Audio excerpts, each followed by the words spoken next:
Professor, quem ia trazer aqui, hoje mais cedo a gente até trouxe, né, a notícia, Xi Jinping reeleito aí nessa terça-feira para o seu terceiro mandato de 5 anos, né, como presidente da China, um papel aí acho que mais amplamente cerimonial, né, mas enquanto ele reforça seu domínio, né, como líder aí mais poderoso do país desde Mao Tse-tung, eu queria entender, né, embora ele tenha garantido este controle firme do poder, a gente não pode descartar aqui os pontos, né, desafios, vamos dizer assim, chamados assim, para ele, tanto dentro, né, de casa ali, quanto para o exterior. A economia chinesa está lutando para se recuperar nesses 3 anos aí de duras restrições de Covid-0. A gente até viu, né, no começo desta semana uma projeção de crescimento que acabou, por um lado, desapontando boa parte dos países por estar num nível menor do que se esperava. A gente também tem a questão da confiança dos investidores diminuindo em relação à China, uma crise demográfica que se aproxima também. Ou seja, a gente vê ali primeiro pegando esse declínio mais populacional, mas a gente vê ali vários pontos, né, para Xi Jinping. Como a China, né, como Xi Jinping deve lidar com esses desafios, professor? A Paula faz só pergunta difícil hoje, né, Paula? Então, veja só o que acontece nessa história toda, né?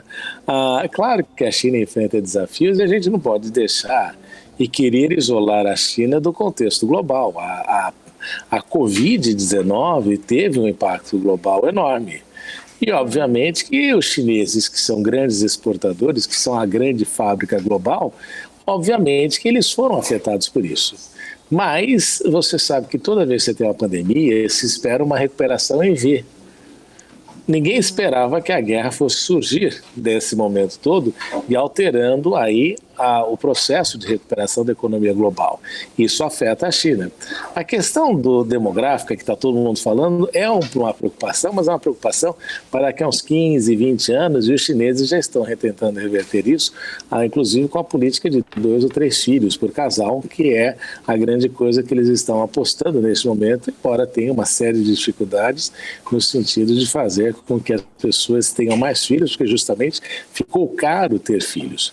Então esse é um aspecto aí relevante. Agora, ele tem os problemas associados a esta inserção mais ativa da China, que encontra aí com uma reação enorme por parte dos Estados Unidos e de alguns países europeus com relação ao processo de crescimento econômico da China. Mas veja só, né, Paula, hoje, e Glenn, eu estava dando justamente aula aqui em Toulouse, na França, sobre a China. E uma das coisas importantes, e um dos comentários que eu faço na aula sempre, é de que os chineses sabiam que um elemento inicial de sua competitividade residia na questão do trabalho barato, não é? De você, de funcionário chinês, do empregado chinês, custar barato.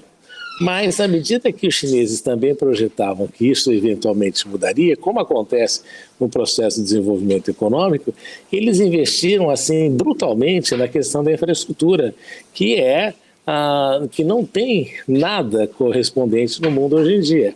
E mesmo que o Ocidente, e com isso, com essa infraestrutura, eles conseguem manter aí o custo logístico chinês muito mais baixo quando comparado mundialmente falando.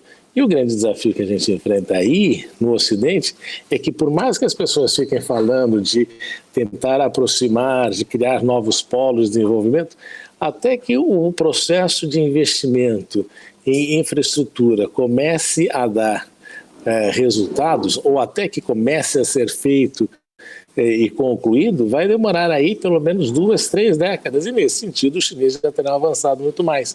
Então a gente criou aí uma dinâmica muito negativa nesse sentido. Por essa razão que hoje em dia, apesar de toda essa situação conflitiva global, tudo isso, é muito difícil de você achar qualquer país que tenha aí a capacidade de substituir a China imediatamente, a não ser que os governos queiram colocar aí uma quantidade enorme de subsídios, e a gente sabe que está todo mundo quebrado para ficar gastando dinheiro à toa.